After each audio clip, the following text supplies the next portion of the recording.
welcome to the start of the video, and welcome back to another episode of Zawa Survival.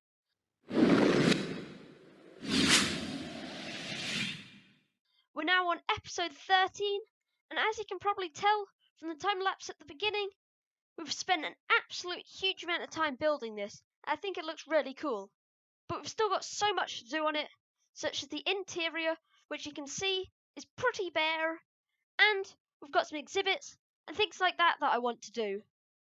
I'm thinking that over the next few episodes, it's sort of going to be like a part 1 and part 2 because of the amount of building we've got. So, let's get on with the video. So, for in here, I'm going to split it up into a few sections. So, I'm thinking for this first area, it's going to be the entranceway and like ticket booths and things like that. I'll also put some benches there and some lockers for people to put things in, and that'll be quite nice. But through here, I'm thinking about making a small museum of sorts. And basically, the museum is going to be of all the things that have been on the server for quite a long time. And then the entranceway into the zoo, going through here, everything's going to be great. Okay, so I think the first thing that we want to do is to get the entranceway in here with the ticket booth. So I think I'm going to have a ticket booth just in here between these 3 blocks, just so that they can see out on either side. So I've got some ebony wood, which is what all the structure around here is actually built out of, and I think I'm just going to place it vertically here, and on the other side as well, just like that. Now I'm going to take some Oatwood Stairs, because I think these will look quite good for this area, just for where they look over and hand you the tickets. So if we just place them in just like this, I think it'll look quite good. And then we can add in this mesh, which I'm thinking we'll put over the top, just to stop people from getting in the ticket booth. And I think if we also put some oak wood up here, just coming down just to cover up the top section, and along here as well. I'm actually thinking I might replace this with stone, but I think it looks good for now. Might add a bit more detail, like some leaves and things. I think I'll just deck out the ceiling with some leaves later, just to take out the blandness of it. But I think this is looking pretty good at the moment. Now, I think back here, we're going to have a bit of an information board with some benches on either side. Now, I know what you're thinking, jungle wood doesn't look very good, but I think the bark texture will fit in here quite nicely. So, I'm just going to put up a bit of an information board frame. And this will be covered with leaves, so it'll look slightly better.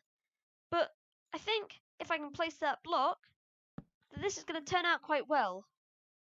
Just like so. And then, if we take some oak wood, and we just sort of place it in, and just like that, the information board's done. Now, we just have to add some signs, and add a bit of information to it. So, I'll just get on, add a couple of bits of information, and I think this will be this area done, apart from some leaves and benches. Well, at least this room. I've still got that room to do. So, I think this information board has turned out quite well. So, just all the general information, all here. And I think it's looking good. We've got some benches in. I will put some leaves in at some point, but I think we've got to move on and get on to the next room, since this is the one that I'm mainly looking forward to. So, let's put up the wall here, and the entranceway, or the entranceway into this room. And just like that, I did a bit more than add this extra dividing wall, which I think has turned out quite well. I've done some extra things, like adding some potted eucalyptus plants, I've added some leaves, a mixture of leaves all around, and just a couple of those things has really brightened the place up, and I think it looks really good. So, I think that this area is pretty much done. I will clear up the torches at some point. But now, I think we've got to shift our attention to this area, or the museum. Now, we have a few items for our museum. Don't look at my inventory, it's an absolute mess. But just look up here. These are things that I've picked out for the museum. So, we've got the original zoo banners, which have been there since Vintage Beef first toured our zoo. We've got the armour, the premium casino suit, which we got at least 4 months ago now. And that's very rare since there's only 2 suits ever made. We've got our first ever wooden pickaxe. We've got a diamond backpack, our first enchantment table, and our original animal care book from the very start of the server. So I think all these things we can put into the zoo, and I think it'll be quite good. So let me move all of them over there now, and we can start setting up like plinths and things like that to put them on.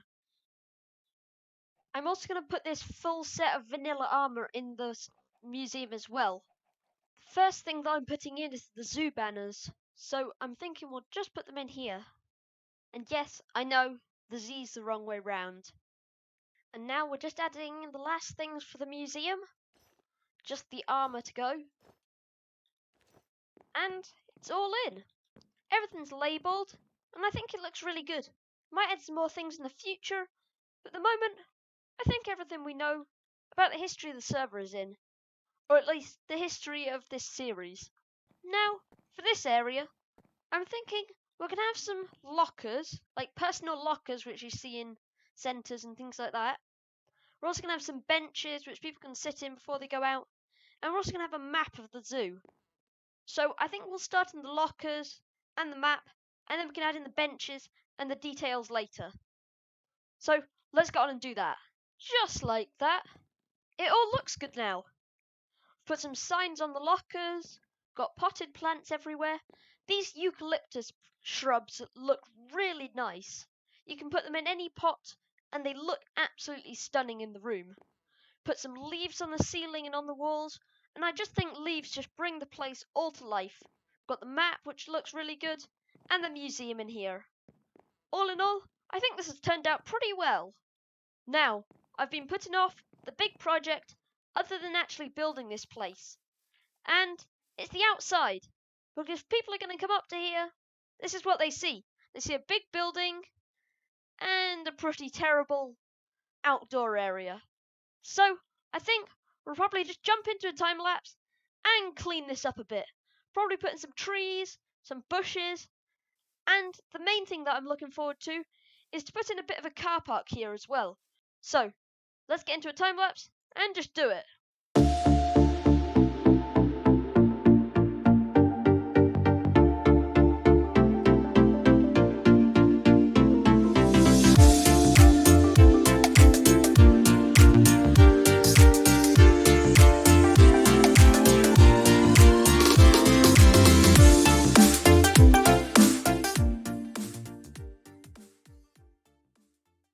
So things might look quite different at the moment. Let me just finish this nether portal. And that's in. So things might look quite different. I actually had to change my idea quite substantially, because if we just hop over this wall, I was planning to have the road go all the way up down these gullies, and on the other side as well. The only problem is, this perfect looking tarmac texture and colour, it's really hard to get the right block for it, and I found this one, and it's basalt. The only problem is you can only find that around lava patches, meaning it's super hard to get large quantities of it, which is kind of what I need. I need many tens of stacks to finish that. So I just decided to do a small thing at the front here, and put some rocky cliff walls on the side, which I think looks good. And we've got a nether portal for transportation as well. So all in all, I think it looks pretty good, and I'm really happy on how it turned out. So now we've got the entrance to the zoo and the outside entrance to the zoo all done. And I'm thinking it's looking really good. I've cleaned up the torches by putting some carpets down and putting some torches underneath the carpets, which hides them away, and I actually think looks quite good. So I'm happy with how this has turned out. The museum is all looking good. And now I think it's this area finished. Now, with all the building and time-lapsing so far, it's actually quite tiring. But I tell you what's not tiring, hitting that subscribe and like button. It doesn't take long, and you can always undo it later. So if you enjoy the content and all the things we've been building so far, remember to hit the like and subscribe button. It really helps. But enough of that. I guess we should probably get back to the tiring stuff. Well, it's not for you guys. You're just watching it. It is for me. Okay, so let's get back. So we've just got Heiliger here at the zoo, checking it out, having a look at the new entrance. Remember him from a while back? We toured around his zoo. So yeah, he's looked at the videos and he's just checking out what he's seen in them. Remember, if any of you guys want to come and join the server, I'll have links to the video about his zoo where I've got all the information at the end of it where you can join the server with. So I'll put that on. Now, I think we'll probably actually move on to the next project, and that's going to do some smaller exhibits. And I don't just mean in the size of the exhibits, I mean in the size of the animals as well that are going in them. Yes, that's right, we're going to be moving on to the small animals, like raccoons and koalas. So, let's go over there and get on with that. Now, this area where we've got Remy is where we're going to put the small animals. You can see I've already started laying out some exhibits. By the way, these aren't final and the paths haven't been connected yet, so changes will be made. The one that we're going to mainly focus on is this koala exhibit. Well, it's going to be a koala exhibit once I've finished with it. But the thing is, I'm not going to do it on this video. I'm going to make it into a YouTube short. So, if you're watching this video, you've probably already seen the YouTube short, and the time lapse will be on here. So, go check that out if you haven't. Now, I guess we should probably just jump to when it's finished. Now that we've done that, and remember to check out the YouTube short that I made. I think it's pretty good. Now, if we turn our gaze around 180 degrees from there, we've got this exhibit. And I think I want to turn this into a beaver exhibit, which I think will be really cool. So, I think we're going to have some spruce, like some densely wooded sections up here. But down here, I think it's going to be water, and then we'll add some logs and dams, and we'll stack up here with logs, like we saw in another zoo that we've toured. So I think that'll be pretty good. Let me just get some water, and we can texture this. Now, that's looking pretty good. I'll just get on and do the details such as the bushes and trees and logs off camera, since sometimes that takes a couple of tries to get right. So, I'll be back when I've done that. Now, here we've got the Beaver Exhibit. I've got 4 beavers here to put in it. Oh, by the way, these are really useful because it stops the trees from growing, meaning I can keep them quite small rather than having to grow to absolutely huge sizes like what they're like over there. So I think it's pretty cool, but now let's put the beavers in. So we've got one, and another one, and a couple more. But now all 4 of them are in, and I really like how this exhibit has turned out. So let's move on to the next one. Now, we've finished the beaver exhibit, but we've still got 3 more small mammal exhibits to do. 3 of them. And that's quite a lot if we're doing each one individually. Now, this one up here is going to be a Tasmanian devil exhibit. So I'm thinking a thickly dense forest with some rocks and some trees and that sort of stuff. Now, if we come down here, I'm thinking that this is going to be a red panda exhibit, which I think will look really nice because we'll have some nice tall trees in here, some rope and wood items inside it. And the one over here is going to be a raccoon enclosure, or a trash bandit, as some people call them. So I'm thinking this again is going to be quite wooded, but it's also going to have some garbage bins and some like just regular bins in there as well, which I think will look pretty good. So, because we've got these 3, and it'll take quite a while if we do them individually, I'm thinking, how about we just go into one massive time lapse where we get all 3 of them done. So, let's get on and do it.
So, after that time lapse, I'm really happy with how this has come out. I'm really happy on how the exhibits have come out, and I just think they look really good. For instance, this red panda exhibit, I'm really happy with it, and I really like how it's turned out. Along here, things like the raccoon enclosure, and the... oh, I can't remember which was the... oh, yeah, and the Tasmanian devil enclosure. They've all come out really nicely, and I really like what it's done to the place. I've also come round and filled in all the empty gaps with some leaves and foliage and plants and just some stuff like that, just to make it look a bit nicer. All the paths are all in, and I added this part, just to sort of separate it from the hippo exhibit, which I think looks really good. So, I'm really happy with how this area has turned out. Now, this area has already taken way longer than I would have thought it to. So, I think we're going to end this episode here, having finished this great area and having completed the main entrance, which I think is looking really good. And we'll get on to the rest of it, which I'm thinking we might do the aquatic exhibit and the tundra zone in the next episode. So, stick around for that. So, I'll see you in part 2. Okay, so, bye, and I'll see you then. Oh, remember to like and subscribe. I don't know if I've already said this, but it really helps out. And if you want to stay notified for the next episode, part 2, click the notification button as well. It really helps out. Alright, so, this is the actual bye. Goodbye!